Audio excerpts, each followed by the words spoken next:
Bonjour, mesdames et messieurs. Bienvenue à cette nouvelle édition du Sac de presse du Saguenay.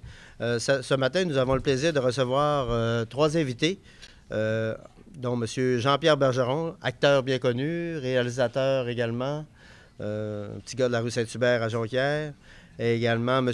Laurent Garneau, coordonnateur du Centre de prévention du suicide, qui s'occupe également du développement et de la mobilisation, ainsi que Mme Stéphanie Gagné, qui est copropriétaire de maison de production Jim et Jane.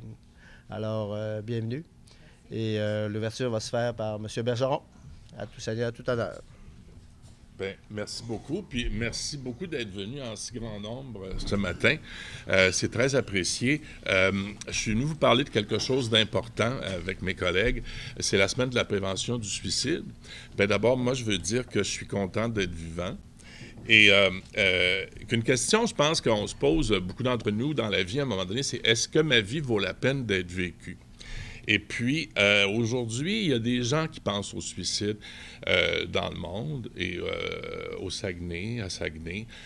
Il y a malheureusement des gens qui vont le faire. Je ne sais pas aujourd'hui à Saguenay, mais il va y avoir des tragédies. Et moi, adolescent, j'ai souvent pensé au suicide.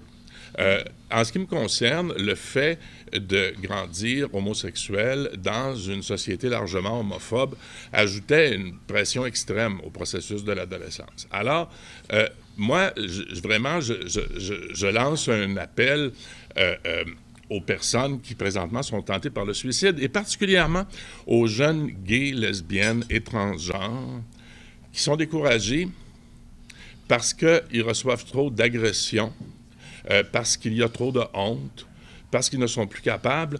Moi, je lance un appel à ces personnes-là, et de tous âges d'ailleurs, de ne pas passer à l'action, c'est-à-dire de rester en vie. Et à un moment donné, avec la persévérance, il va y arriver des rencontres, il va y arriver des opportunités. Je ne sais pas lesquelles, chacun a une histoire de vie différente, mais les personnes qui persévèrent finalement arrivent à avoir une vie qui vaut la peine d'être vécue. Ce qui est mon cas aujourd'hui, c'est pas ça pour me vanter, c'est parce que c'est une réalité, je vais en témoigner. Ça fait longtemps, moi, que je trouve que ma vie vaut la peine d'être vécue. Elle n'est pas parfaite, j'ai mes mauvais matins, je veux dire, je passe par toute une gamme d'émotions, mais je suis content d'être en vie. Et donc, voilà. Hier, brièvement, je veux dire qu'on a passé la soirée avec donc André et Laurent du Centre de prévention du suicide. Et ça a été l'occasion pour moi de voir à quel point nos missions étaient semblables. Parce que ces hommes-là donnent un sens supplémentaire à leur vie en aidant d'autres personnes à vivre. Et moi, avec Jim et Jane, je fais du cinéma. Et le cinéma m'aide à vivre, à m'exprimer, mais aide les gens aussi. Il y a des messages qu'on peut envoyer avec le cinéma. Alors moi, pour finir, en mots bien simples, j'essaie que toute ma vie, ça soit naturel. Je veux dire, j'essaie. J'essaie d'être un acteur qui joue naturel, j'essaie d'être un auteur qui écrit naturel. J'essaie que dans une association, ça soit naturel aussi. Et c'est là que ça prend tout son sens, parce que je sens qu'on est vraiment de la même famille. Alors, donc, je voulais vous dire ça. Merci. Merci, M. Bergeron. On passe la parole à M. Garneau. Alors, écoutez, depuis quelques années, justement, pour souligner la Semaine nationale de prévention du suicide, c'est la 26e semaine cette année. Souvent, on profite de ce grand rendez-vous-là, qui est encore une fois une particularité régionale, où on a une tribune qui rassemble une diversité de médias. Et en même temps aussi, je pense que beaucoup de gens ont compris à l'effet que c'est important de parler du suicide, c'est important de parler de prévention du suicide, et on est encore plus content quand on a un projet porteur d'espoir. Alors, dans le cadre de la 26e semaine, on a organisé une brochette d'événements, et aujourd'hui, on veut vous parler, dans le fond, d'un partenariat qui est porteur d'espoir, où, entre autres, on va discuter, il est question de suicide, prévention suicide, mais aussi de ce qu'on appelle dans notre jargon des fois des facteurs donc de risque ou de vulnérabilité. on parle d'intimidation. On parle souvent aussi de stigmatisation. On va parler d'homophobie également. Donc, ces sujets-là sont souvent méconnus, donc pas bien connus. Et ce que ça peut, des fois, engendrer, c'est comme réaction, c'est souvent que les gens s'isolent. Puis des fois, bien, ils voient leur situation se détériorer graduellement. Et dans certains cas, on vient même, des fois, qu'à croire que, comme disait M. Bergeron, que le meilleur est passé, ou des fois qu'ils sont trop, que leur vie n'a pas de sens. Alors, écoutez, il y a un grand rendez-vous qui a été créé et autour d'un projet, un projet de film. Et donc, le Centre de prévention du suicide, de par sa mission, souvent, c'est prévenir le suicide et contribuer à réduire les facteurs de vulnérabilité. Parce que le suicide, c'est pas le problème, c'est souvent la triste résultante d'un cumul de problèmes. Alors, si on veut donner un sens en termes préventifs, c'est souvent de travailler en amont. Travailler en amont au niveau des problématiques, au niveau des groupes d'âge. Et le projet, dans le fond, sur lequel on va travailler est porteur d'espoir dans ce sens-là. Et on a eu la chance, et je dis bien encore une fois, comme organisation, la chance de rencontrer des gens comme Production Jim et Jane et un messager, dans le fond, de qualité. Moi, en tout cas, j'ai découvert hier à côtoyer M. Bergeron, quelqu'un de naturel, d'humain, de transparent. Et souvent, ce qu'on veut, nous, le défi, c'est toujours de diversifier les façons, donc les leviers de communication, mais aussi les messagers pour réussir à atteindre des gens. Alors, on a la chance d'avoir une personne de grande qualité. Pour le moment, c'est ce que j'avais à dire. Parfait. Donc, Mme Gagné, Stéphanie Gagné de Jim et Jane va sûrement nous parler du projet Hitchhiking in the Dark. Pas facile, hein? Pas facile. Donc, merci. On est très fiers, mon associé et moi, Paul, d'être ici ce matin pour vous parler, en fait, d'un projet qui, depuis 1 an, nous fait vivre toutes sortes d'émotions. En fait, lorsque Jean-Pierre nous a approchés, c'est ça, il y a maintenant 1 an, je vous dirais que le scénario nous a énormément touchés. Oui, de 1, ça parle de notre région, mais de 2, ça parle également de réalités qui touchent tout le monde. Nous, en tant que, moi et Paul, en tant qu'amis, on a vécu justement le suicide d'un de nos amis proches il y a quelques années. On a vécu l'impuissance, on a vécu la détresse, on a vécu la peine. Puis quand Jean-Pierre nous a proposé de travailler avec lui, c'est sûr et certain que pour nous, je pense qu'on ne s'est même pas posé la question à dire est-ce qu'on embarque. Ça allait de soi. Ça allait de soi qu'on devait produire ce film-là, qui est un long métrage, en fait, qui a été jamais vu. C'est pas des sujets qui sont abordés aussi proches, aussi francs. Je pense que c'est quelque chose qui va se démarquer. Puis souvent, on fait des films pour faire des films, on fait des courts-métrages pour faire des courts-métrages, mais je pense que dans ce long-métrage-là, on a réussi à lui trouver une mission. On a trouvé une façon de faire parler ce film-là. Puis on voulait pas seulement que ce soit un long-métrage que les gens allaient écouter puis que d'ici 2 ans, les gens allaient avoir oublié. On veut vraiment faire un long-métrage qui est porteur d'espoir, qui est porteur également de changement. On veut que les gens se rendent compte que dans les années 60 ou les années où le film se déroule, qu'aujourd'hui, malheureusement, en 2016, c'est encore une réalité qui est trop présente. Donc, c'est pour ça que quand est venue l'idée de s'associer avec le Centre de prévention du suicide, ça allait de soi. Ça allait de soi que notre long-métrage avait un message à porter, que Jean-Pierre avait un message à porter aussi, parce qu'il n'a pas écrit le long-métrage pour écrire le long-métrage. Il l'a écrit pour justement extérioriser, dénoncer et puis changer la vision des gens d'aujourd'hui. Donc, pour nous, l'association avec le Centre de prévention du suicide, c'est une énorme fierté. C'est une énorme fierté en tant qu'entreprise parce que notre but, c'est, oui, de faire du cinéma, de créer des films, de créer des supports audiovisuels, mais de pouvoir changer. En tout cas, on l'ose croire, c'est peut-être un peu prétentieux, mais on espère changer la mentalité des gens. On espère également, grâce au support éducatif, parce que le long-métrage sera, oui, un long-métrage, mais va être également un document éducatif qui va servir au Centre de prévention du suicide à faire justement, à interpeller les jeunes, à faire prendre conscience aux jeunes à quel point les répercussions de l'intimidation, de l'homophobie, de la discrimination peut être ravageur puis peut mener jusqu'à la mort. Donc ça, pour nous, c'est une grande fierté de pouvoir se dire que notre long métrage va avoir une pérennité. En fait, on ne sait pas quelle durée de vie il va avoir, mais au moins, il va en avoir une longue. Ça, c'est une grande fierté. Puis de pouvoir le réaliser aussi avec des gens de la région, pour des gens de la région, mais qui va également servir à tout l'ensemble du Québec, puis même à l'international, on l'ose croire également que ça va avoir des répercussions partout. Donc, pour nous, en tant que boîte de production, c'est une belle fierté. C'est une belle fierté de pouvoir faire du cinéma dans notre région avec un auteur, acteur, réalisateur qui a décidé de revenir dans sa région pour parler de son histoire, pour nous faire vivre son histoire. Pour nous, Jim et Jane, c'est vraiment... on est très fiers. Puis on est très fiers de l'association aussi avec le Centre de prévention du suicide. Puis on a l'intention de porter ce message-là haut et fort pendant plusieurs années. Donc, ça allait de soi que ce matin, on soit ici pour justement, d'un, remercier le Centre de la prévention du suicide de nous faire confiance, mais également aussi de remercier la population qui, tout au long des prochaines semaines, des prochains mois, vont suivre également l'évolution de ce projet-là. C'est pour Jim et Jane, mais c'est également pour toute la population. Donc, on est très fiers. Puis, je crois qu'on a un très beau message d'espoir, très porteur et très frappant, qui sera dans vos écrans très prochainement. Merci beaucoup de votre présence ce matin. Merci, chers invités. Donc, on va ouvrir la période de questions avec M. Jocelyn Robert de Télé-Québec. Oui, bonjour, bon matin. Je trouve ça formidable d'ouvrir la semaine de prévention du suicide. On est en plein milieu de la semaine, là, avec un sujet culturel, un sujet artistique. On vient mettre le doigt sur le rôle social de l'art, puis on aura sûrement le temps de discuter des projets artistiques de M. Bergeron, qui est un créateur, à la fois comédien et cinéaste.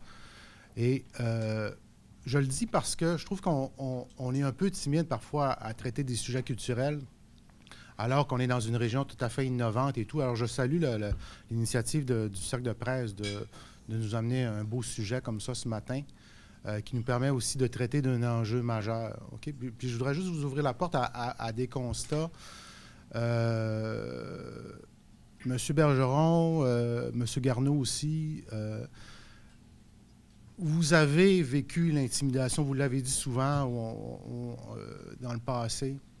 Je me souviens d'une entrevue à la sortie de votre court-métrage Alone with Mr. Carter, où l'intimidation était présente dans votre adolescence et tout ça. On n'a pas encore regardé les statistiques sur le suicide. Laurent, est-ce que la société a vraiment évolué depuis 50 ans? Même si on se dit moins homophobe, moins intimidant, il y a encore des manifestations d'intimidation peut-être plus insidieuses. Je vous apporte à des constats. Ah, OK. Je pourrais... Bien, je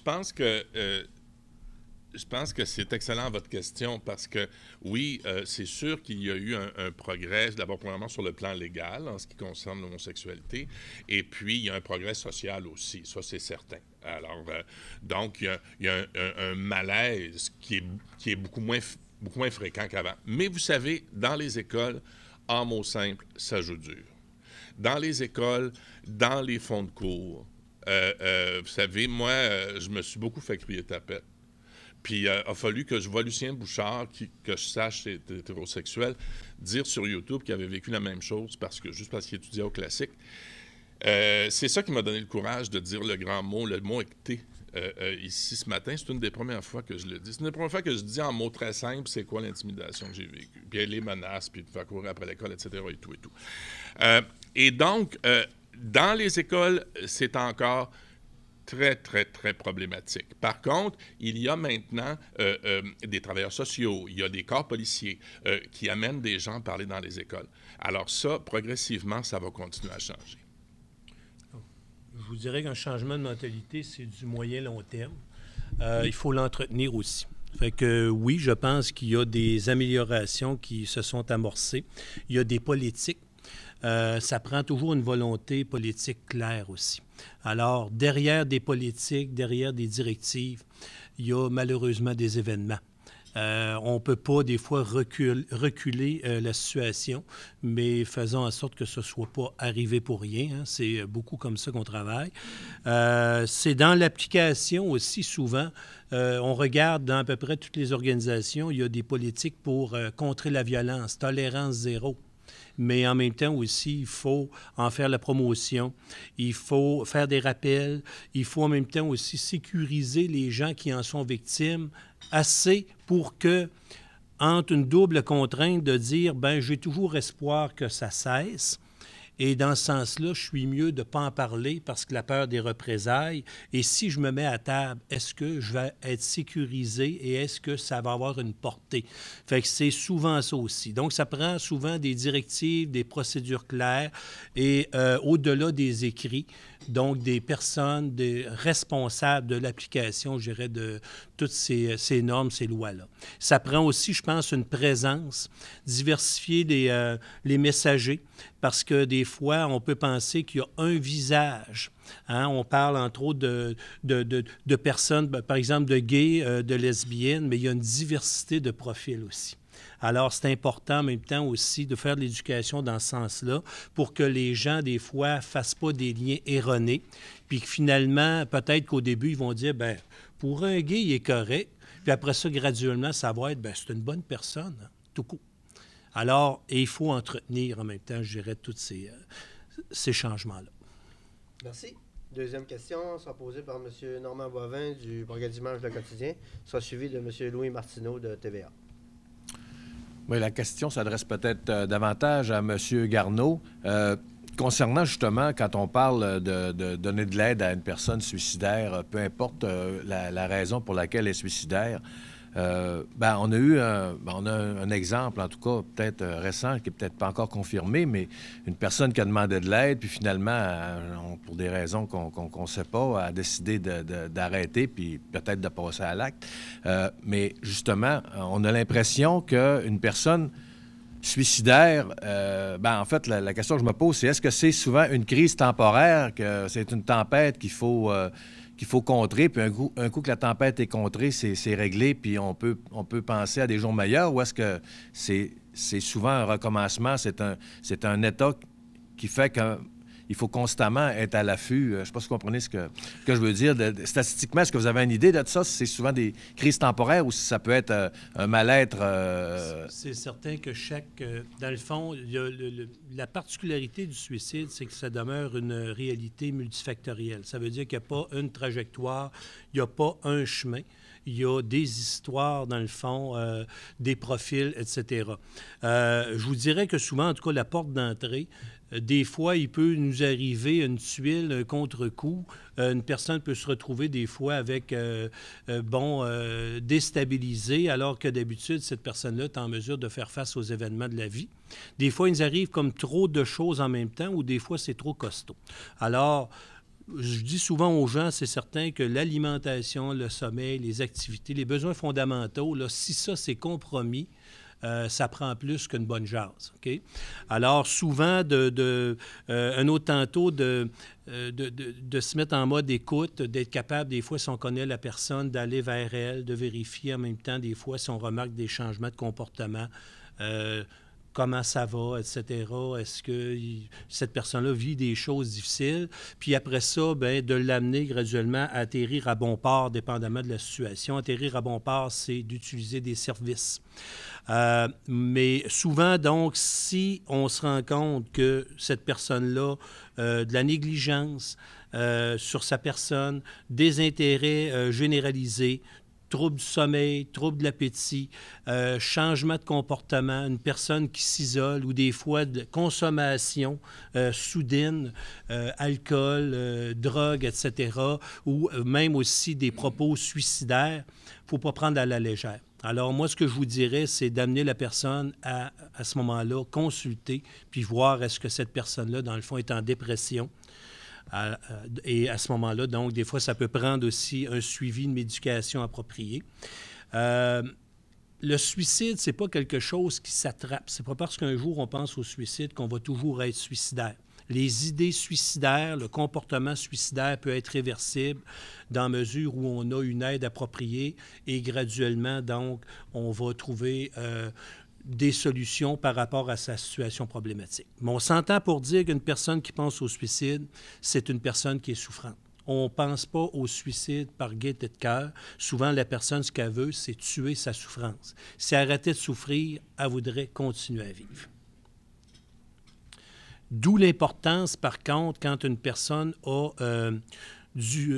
utilise des services, ça ne veut pas dire en même temps, parce qu'on forme, vous savez, des sentinelles, des gens qui, souvent, une journée de formation, on les forme au repérage, souvent profiter de leur lien de confiance pour, après ça, amener les gens à utiliser des services. Par contre, il faut s'assurer que les gens sont atterris à bon port. Et il faut également s'assurer que les gens ont le suivi nécessaire. C'est pourquoi, entre autres, au centre, on travaille beaucoup depuis des années avec ce qu'on appelle, entre autres, des guides, des bonnes pratiques en prévention de suicide. On dispense de la formation. On outille les milieux également aussi sur des procédures claires. Puis il faut toujours en même temps aussi faire des rappels parce que dans notre société, vous savez, il y a des jeux de chaises. Alors, ces procédures-là, il faut toujours les actualiser. Merci, M. Garneau. Prochaine question, M. Louis Martineau de TVA sera suivi de Mme Dominique Savard du Courrier. Pour reprendre un peu ce que mon collègue Normand disait tout à l'heure, bon, il y a effectivement eu une disparition la semaine dernière. En fait, une des hypothèses qui est envisagée, c'est bien entendu qu'elle ait commis l'irréparable. Sauf qu'on a eu affaire à ce moment-là à une personne qui avait des troubles psychologiques, qui était en cure libre à l'hôpital, donc libre de ses mouvements. La question que je me pose aujourd'hui, c'est lorsqu'une personne, on comprend que cette dame-là n'était peut-être pas assez malade pour être gardée 24 heures sur 24 et que ses mouvements, ses déplacements soient suivis. Mais lorsqu'une personne, il semble avoir un constat qu'elle est un danger pour elle-même, est-ce qu'il n'y aurait pas lieu de revoir les façons dont on garde ces personnes-là? Et comment on fait justement lorsqu'on est un proche et qu'on voit que cette personne-là est susceptible d'être un danger pour elle-même? Il ne devrait pas y avoir une espèce un fast-track pour rentrer à l'hôpital et être observé plus que quelques heures? C'est la question que je me pose. Généralement, il est censé avoir différentes mesures, dont le suivi étroit et de durée suffisante, entre autres. Mais il faut toujours en même temps aussi actualiser quand on accueille au niveau des équipes, quand il y a des mouvements au niveau de la main-d'œuvre. Alors, mais c'est des choses qui, normalement, existent. Les gens qui font l'évaluation psychologique, c'est quand même souvent des psychiatres, c'est des gens qui sont diplômés. On a toujours à cœur en même temps aussi de dispenser de la formation aux médecins, aux psychiatres. C'est toujours la disponibilité des fois qui est plus difficile à trouver et amener les équipes multi aussi à travailler ensemble. Fait que c'est certain qu'il faut en même temps aussi qu'il y ait un référentiel, puis il faut qu'il y ait en même temps aussi un suivi. Fait qu'une médication, puis avec un soutien, un suivi psychologique, effectivement, c'est ce que nous, en tout cas, là, et beaucoup d'organisations préconisons. Justement, vous parlez de suivi. Est-ce qu'actuellement, les suivis sont faits de la bonne façon? Parce que ce qu'on entend, c'est que lorsqu'on rentre à l'hôpital en psychiatrie, pour être gardé, il faut vraiment être très, très, très malade. Est-ce qu'il n'y aurait pas lieu à ce moment-là? Est-ce qu'il me semble qu'actuellement, il semble y avoir une espèce de trou ou on dirait que ces cas-là tombent entre deux chaises et on les garde à l'hôpital quelques jours et après ça, va-t'en chez toi, puis des suivis, il ne semble pas y en avoir auprès de ces personnes-là. Est-ce qu'on fait ça de la bonne façon ici? Je vous dirais que c'est du cas par cas parce qu'il y a quand même, comme là, on est parti dans le fond de différentes entités. Hein, on était par C3S au niveau de santé et services sociaux. Là, on est rendu avec un CIUS. Alors, ça amène toute une réorganisation. Mais généralement, il y a des directives claires, je dirais, dans chaque institution. Je serais porté à croire, en tout cas, parce qu'on travaille quand même assez étroitement avec ces organisations-là, que sur le lot de gens qui traitent, je pense qu'en général, il y a de bons services. Et il y a des événements malheureux comme ça, en même temps, souvent, ça amène une révision au niveau des procédures, au niveau des pratiques. Mais je ne croirais pas que c'est parce que les gens prennent à la légère. Maintenant, il y a peut-être, encore une fois, place à une amélioration. C'est-tu dans l'application? C'est-tu dans la réorganisation? Est-ce que, finalement, qu'est-ce qui s'est passé avec cette personne-là quand elle a rencontré le ou la professionnelle? Il y a toutes sortes de questionnements. Mais c'est certain qu'il faut toujours actualiser, mieux travailler ensemble aussi. Puis il peut peut-être avoir effectivement des améliorations. On est dans un contexte de mouvance, beaucoup, de restructuration. Ça fait que c'est certain que j'ose espérer aussi, en tout cas, que dans cette situation-là, qu'il va y avoir soit de nouvelles directives ou des révisions. Merci. Prochaine question, Mme Dominique Savard du Courrier du Saguenay. Oui, ma question s'adresse à M. Bergeron. Elle a un double volet. Je voulais savoir, pour le film que vous avez, est-ce que c'est une sorte de biographie? Puis, en deuxième lieu, vous avez dit que quand vous étiez plus jeune, vous avez eu des idées suicidaires. Qu'est-ce qui a fait que vous n'avez pas passé à l'acte? D'accord. Bien, premièrement, pour ce qui est du film, oui, c'est semi-autobiographique. Alors, il y a des éléments de mon histoire de vie, des éléments très importants, mais il y a aussi un élément de fiction qui est basé sur ce que moi, je connais personnellement de la vie d'autres personnes qui ont été homosexuels dès l'adolescence, et aussi d'hommes âgés, parce qu'il y a aussi des hommes âgés dans mon film qui... autour de 60 ans même, qui sont très, très, très, très en difficulté. Alors, donc, ça, c'est pour le premier volet. Le deuxième volet, moi, ça a été un ensemble de choses, mais personnellement, ça a été surtout la spiritualité. Personnellement, ça a été la spiritualité, le travail sur moi, des gens qui m'ont aidé, différentes personnes dans mon milieu de travail, etc. Et puis, ce qui fait que progressivement, premièrement, je suis passé de quelqu'un qui était tenté par le suicide par quelqu'un qui donnait une chance à la vie, mais qui était quand même très, très insatisfait. Puis après ça, progressivement, vous savez, moi, genre, je vous dirais, là, de 18 à 30 ans, là, ça a été difficile, mais à partir de 30 ans, les choses se sont placées. Comme je vous dis, bon, là, j'ai 64 maintenant. Ça fait 35 ans que je trouve que ma vie vaut à peine d'être vécue. Il y a des matins, c'est sûr, comme je le disais, j'ai des mauvais matins. Il y a des journées que je suis fâché. Il y a des journées que je suis triste. J'ai des projets qui sont des gros défis. Des fois, je suis découragé. Mais c'est juste des sentiments. Puis c'est des sentiments passagers. Alors, donc, toute la question, c'est que ma vie, même si elle est imparfaite, je suis content de la vivre dans l'ensemble. J'aurais peut-être juste, parce qu'hier, en même temps, on a discuté, puis je posais la question, parce que des fois, on va dire, mais en même temps, être homosexuel au quotidien d'un environnement, ça amenait aussi différentes réalités au niveau du travail, de dire un autre tantôt, bien, est-ce que tout le monde a à le savoir? Puis dans le temps, le contexte aussi, tout ça a évolué. Ça fait que ça amenait des fois, j'imagine, des doubles contraintes, du déni de soi, puis des fois de dire, bien, je suis moins avec les autres ou moins en relation. J'aimerais ça peut-être juste... D'accord, ça pourrait merci. faire comprendre qu'est-ce qui fait que ça nous pollue la vie. Je comprends. Bon, alors écoutez, moi, premièrement, comme je vous dis, j'ai passé beaucoup d'années dans le placard, dans les médias. Moi, l'étape que j'étais pas capable de franchir, c'était de sortir du placard dans les médias. Je l'ai franchi finalement il y a 3 ans au Franc-Tireur et d'autres émissions, pour mon plus grand bien. Parce que j'étais dans une situation qui avait eu un certain sens au niveau placard. Là, je comprends, ça m'avait protégé, etc. Mais là, ça n'avait plus de bon sens. Parce que j'étais rendu que j'avais 60 ans. Puis d'un côté, j'étais une personne publique, mais d'un autre côté, j'étais pas capable de dire qui j'étais. Ça m'était impossible. Alors là, j'ai dit, tu vas prendre sur toi, tu vas recommencer à écrire, premièrement, puis tu vas arrêter de te bloquer comme auteur sous prétexte qu'il y a des personnages homosexuels. Puis là, tu vas faire ça, puis tu vas le dire dans les médias. Là, moi, je suis rendu habitué d'être sorti du placard. Ça fait 3 ans, j'en reviens pas d'ailleurs d'être habitué. Je vis très peu d'émotions par rapport à ça maintenant. Mais avant, pour revenir à ta question, c'est vous donner un exemple de genre de situation absurde dans lesquelles j'étais. Moi, à l'heure du lunch sur les plateaux de tournage, que ce soit en Californie ou que ce soit à Montréal avec des gens qui me connaissaient moins ou que je connaissais moins, là, des plus jeunes, je parlais pas, j'avais pas de sujet de conversation parce que j'étais hanté par la question, y a-t-il quelqu'un qui va me dire, puis ta femme, c'est qui, puis comment elle va, ou que quelqu'un commettrait le péché, si je peux dire, l'erreur de dire, puis t'as-tu un chum? Ah, je serais venu tellement mal, là, ça aurait été effrayant. Ça fait que ça n'avait pas de sens. Alors, et c'est l'histoire de beaucoup de gens, hommes et femmes. Alors, je ne sais pas si ça répond.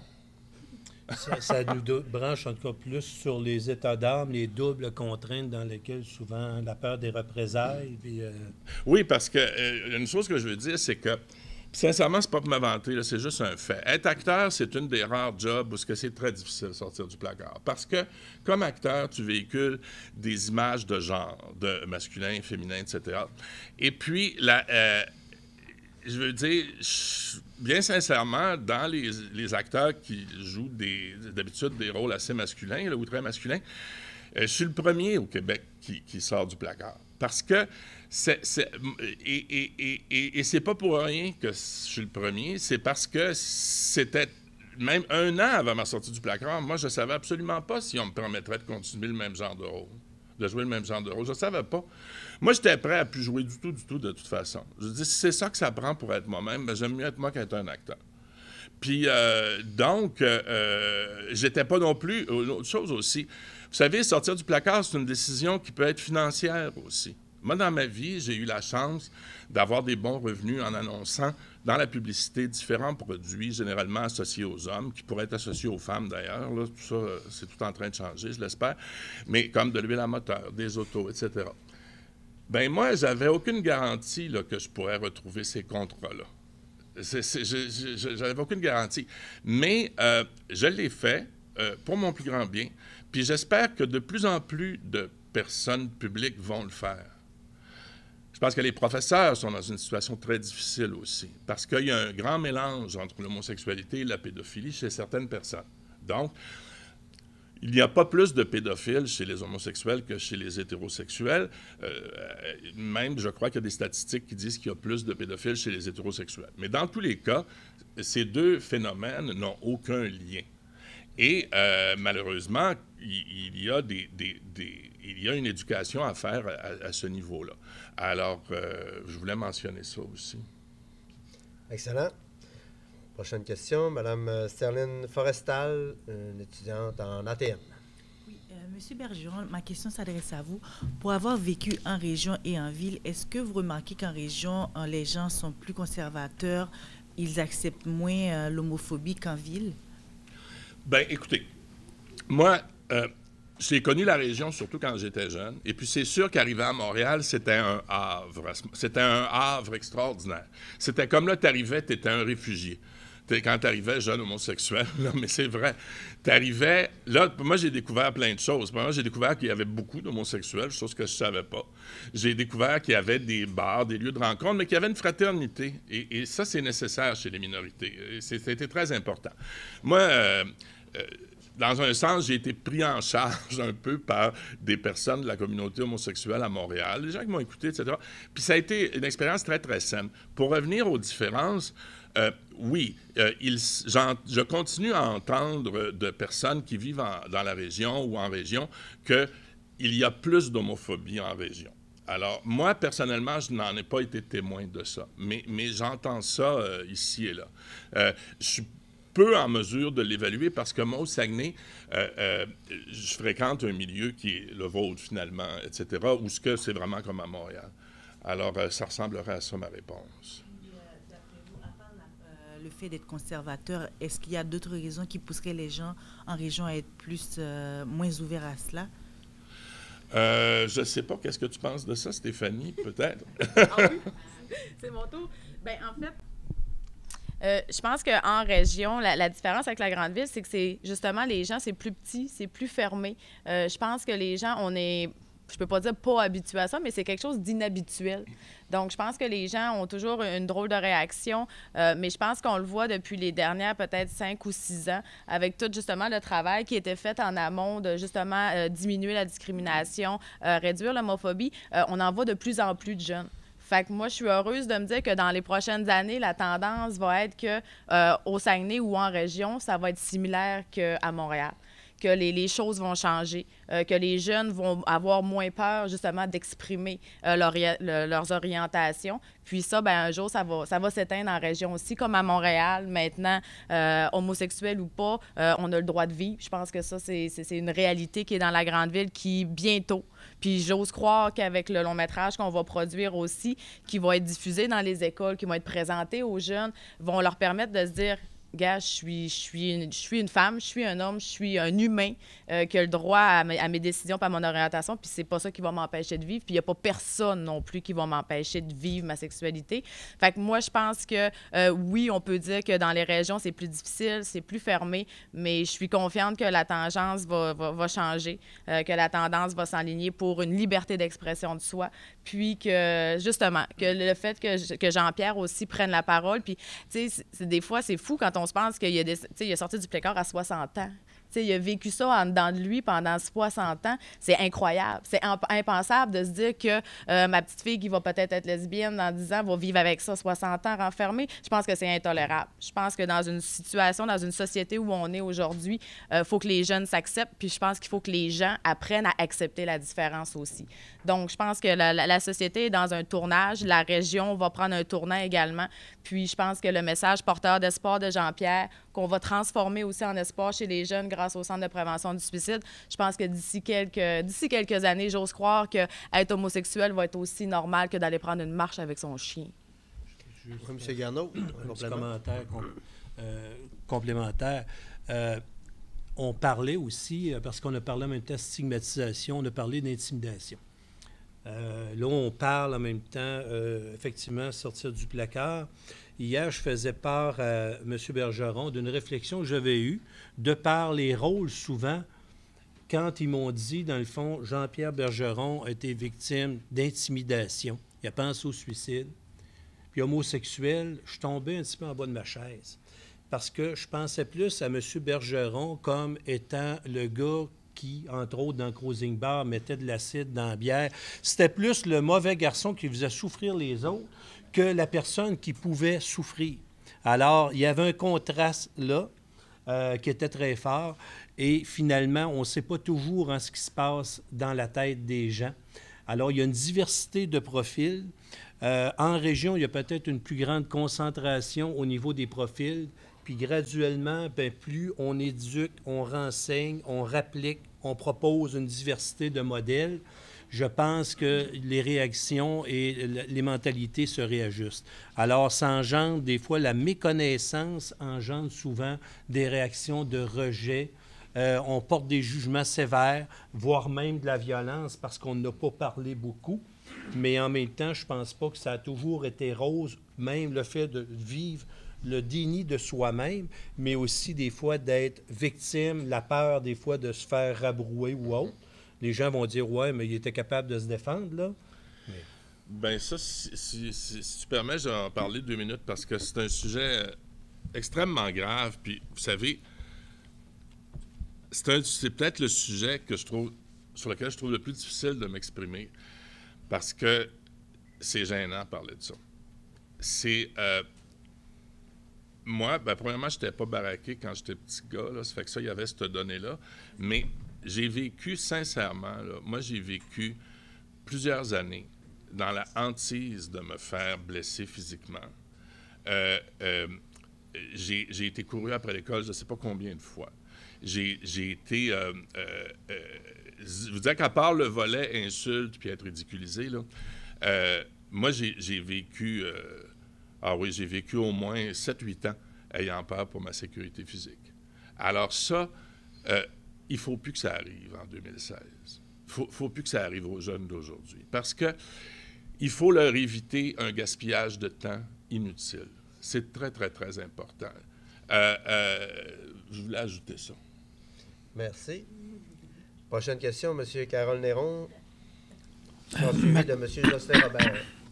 Ma question s'adresse à vous trois.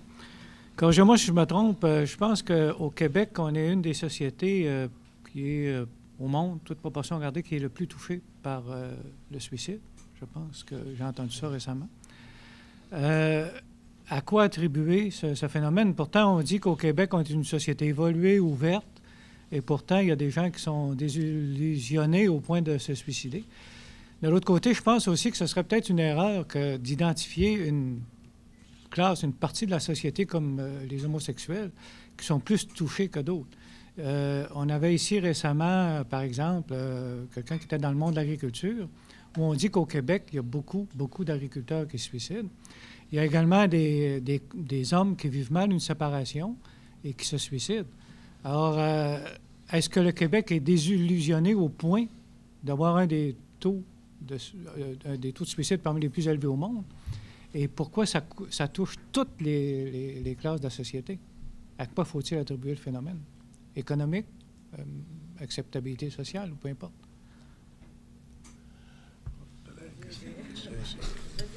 Ce qui est important, aujourd'hui, on venait vous parler d'un projet où on interpelle, entre autres, bon, il y a 3 réalités. Je vous disais tantôt que le suicide, c'est souvent l'aboutissement d'un cumul de problèmes. Alors, effectivement, quand on travaille par ce qu'on appelle des fois par profil, par segment, par territoire, par problématique, ça nous permet des fois justement d'approfondir des réalités, hein, au niveau des aînés, au niveau des jeunes, au niveau des agriculteurs, au niveau des femmes, au niveau des hommes. Il faut toujours voir ça, ça nous permet d'établir des corrélations. Il y a souvent de la recherche autour de ça aussi, puis de se coller en même temps aussi aux réalités et aux besoins et à ces particularités-là. Donc, c'est pas dans le sens de dire, ben eux autres, là, ils souffrent plus que d'autres, puis... il faut avoir une vision en même temps. On travaille comme organisation avec une approche globale de promotion, de prévention, d'intervention et de postvention. Postvention, c'est l'après.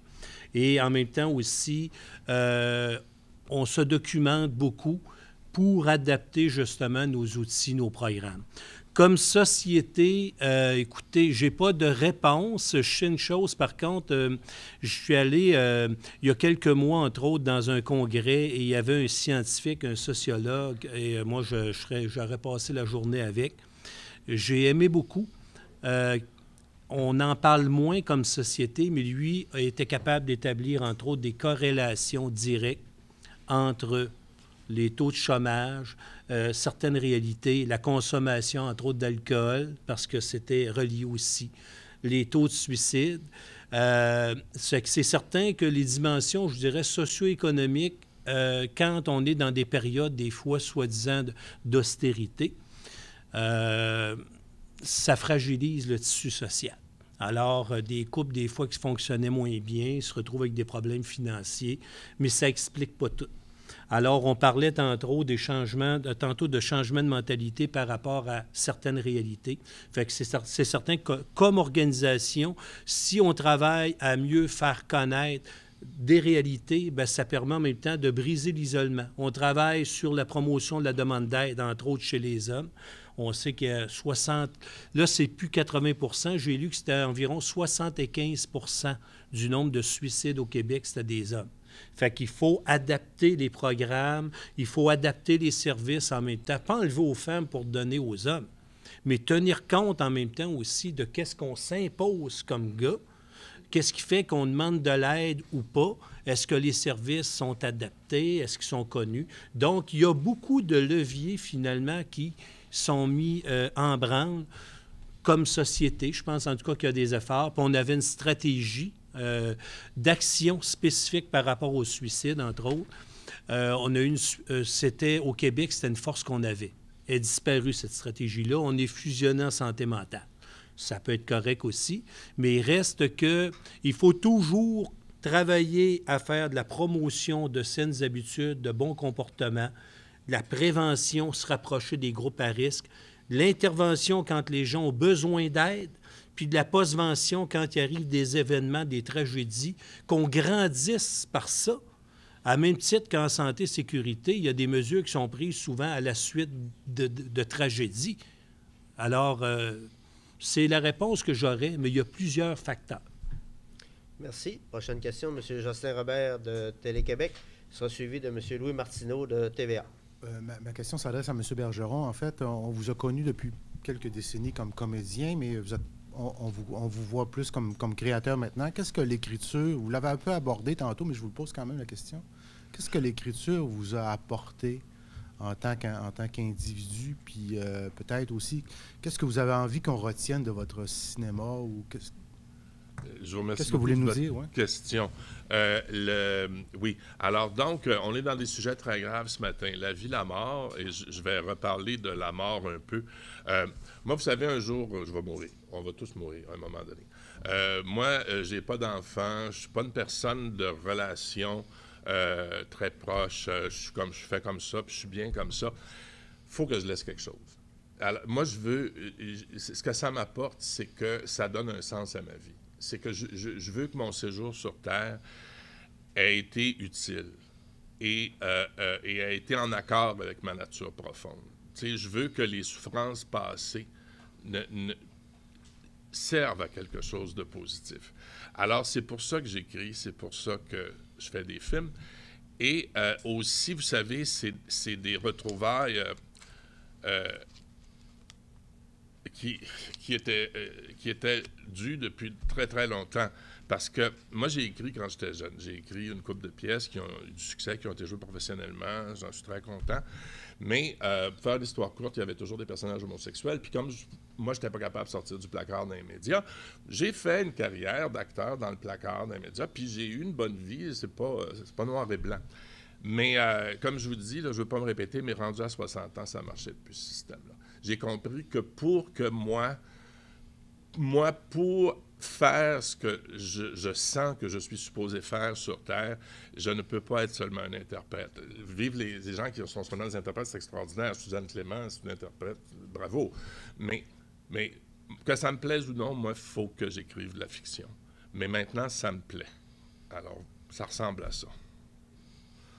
Merci. Qu'est-ce qu'on retient de votre cinéma? Bien, moi, vous voyez, comme dans ce que je fais à date, puis ce que je veux continuer à faire, c'est combler ce qui m'apparaît des trous dans le narratif international. Vous savez, alors donc, le cinéma, les films, c'est qu'on est comme des tribus, les êtres humains. Alors donc, c'est des histoires qui sont racontées, puis il y en a qu'on a besoin d'entendre et de réentendre. Mais quand j'ai fait mon premier film, mon court-métrage, Alone with Mr. Carter, je l'ai fait parce que moi, quand j'étais petit garçon, quand j'avais 10 ans, j'ai eu des sentiments amoureux et quand j'ai commencé à avoir des sentiments sexuels aussi, là, pour des hommes âgés. Et très âgés d'ailleurs. Ça, c'est une de mes caractéristiques personnelles. Je savais que j'étais un enfant, que j'étais un jeune adolescent, qu'il ne fallait surtout pas passer aux actes. Ça, c'était pas à ce niveau-là que ça se passait. Ça se passait à un niveau émotif et mental. Et donc, c'est ce qu'on appelle un sujet délicat, et je crois que c'en est un, effectivement. J'avais vu quelques films très rares sur des petits garçons qui étaient amoureux de des femmes adultes, qui étaient secrètement amoureux, sans qu'ils passent aux actes. Mais je n'avais jamais trouvé, dans aucun film à ce moment-là, l'équivalent d'un petit garçon qui aime un monsieur plus âgé. Alors donc, j'ai dit, ben il faut que je fasse ça parce que ça n'existe pas. Dans Hitchhiking, ben là, ce qu'on va faire, c'est qu'on va faire un vieux film, pareil comme un vieux film, mais avec des contenus qu'on n'aurait jamais pu voir dans un vieux film. Ça a été trop interdit. Et pourtant, des contenus très valables. Alors donc, c'est comme ça que ça s'inscrit, ce que je fais. Oui. Comment se porte la production? La production, je vais passer le micro à Stéphanie. La production, en fait, ça va très bien. Je vous dirais qu'on est en train de mettre en place une équipe.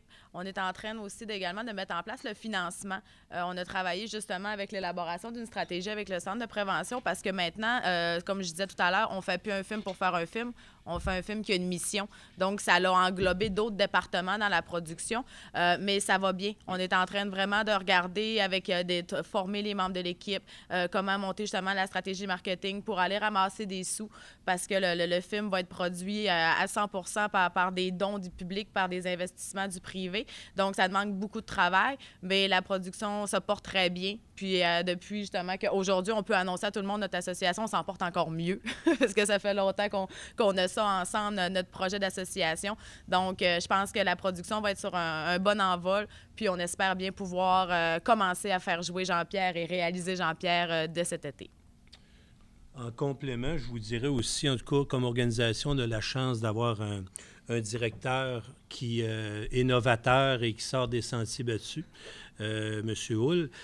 C'est en même temps aussi, donc, qui est beaucoup... les premières rencontres et tout ça ont été faites donc avec la direction. On a un bon conseil d'administration aussi.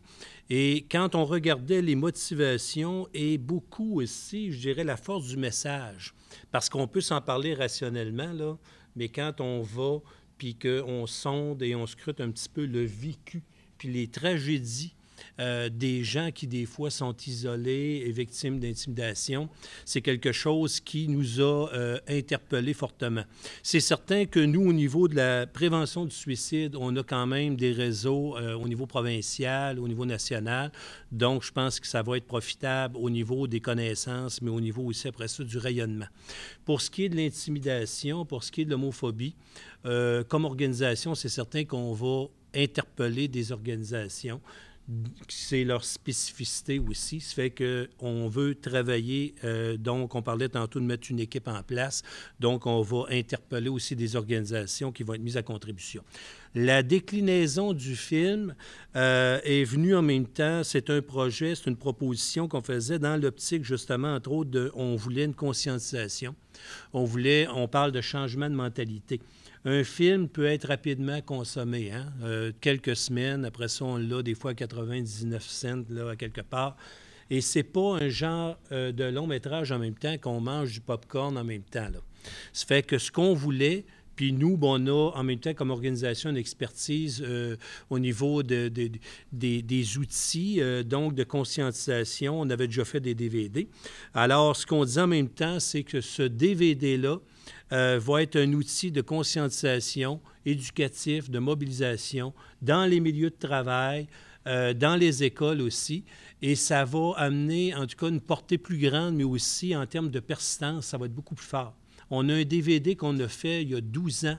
Il est encore actuel. On a encore des gens, finalement, dans la province, partout, qui nous en commandent parce qu'il est crédible.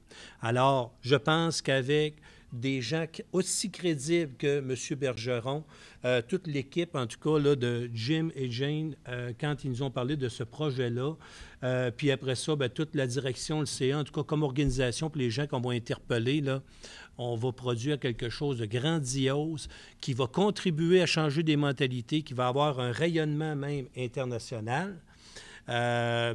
Alors, c'est certain. Puis, c'est une production régionale aussi qui fait travailler des gens. Il va y avoir des images de partout. Ça fait que c'est une fierté régionale. C'est souvent notre marque à nous autres. Hein. Quand on va ailleurs, les gens disent « Vous autres, au Saguenay-Lac-Saint-Jean », des fois, ils disent « au Lac-Saint-Jean » parce qu'ils ne connaissent pas la différence entre les deux. Vous ne faites jamais les choses comme les autres. Effectivement, puis on en est fiers. Merci, M. Garneau. Prochaine question, M. Louis Martineau de TVA. Il sera suivi de M. Normand Boivin du Progrès Dimanche.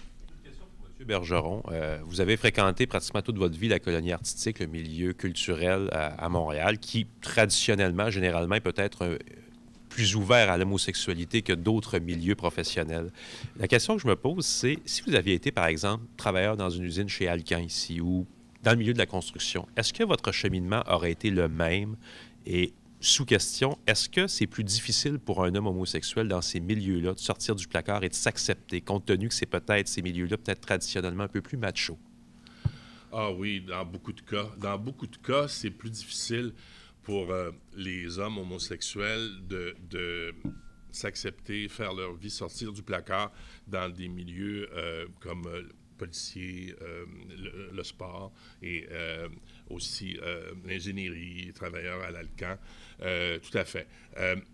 C'est sûr que ça aurait été très différent. Et c'est une des raisons qui explique que moi, quand j'étais adolescent, puis il fallait que je choisisse une orientation,